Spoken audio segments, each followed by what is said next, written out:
बाही जोडण्याआधी हा एक भाग चेक केला नाही तर बाहीची फिटिंग पूर्णपणे बिघडू शकते. नेमकं काय चेक करायचं ते बघा.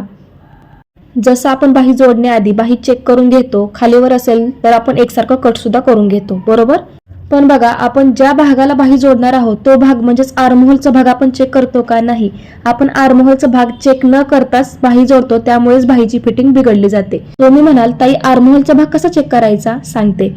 तुमच्याकडे जी पण पट्टी असेल किंवा स्केल असेल ती घ्यायची आहे आणि या पद्धतीने आर्महोलवरती ठेवायची आहे. आर्महोलवरती पट्टी ठेवल्यानंतर शोल्डरच्या दोन्ही साईडचा पार्ट जो आहे तो एकदम सरळ आला पाहिजे. जसं तुम्हाला व्हिडिओमध्ये दिसतोय त्याच पद्धतीने आपला पार्ट सरळ आला पाहिजे. आता पार्ट सरळ का आला पाहिजे ते सुद्धा तुम्हाला सांगते. बघा, आपण मुंडाखोलीचं माप टाकताना काय करतो? आपण सरळ मुंडाखोलीचं माप टाकतो आणि त्यानंतर आपण पुढील मुंडाचा किंवा मागील मुंडाचा शेप देऊन घेत असतो, बरोबर. तुम्ही ब्लाउज कटिंग करताना निरीक्षण करा. आपण ज्यावेळेस ब्लाउज कटिंग करतो त्यावेळेस शोल्डरच्या दोन्ही साईडचा पार्ट जो आहे तो एकदम सरळ असतो आणि त्यानंतर आर्महोलची गोलाई येते, बरोबर.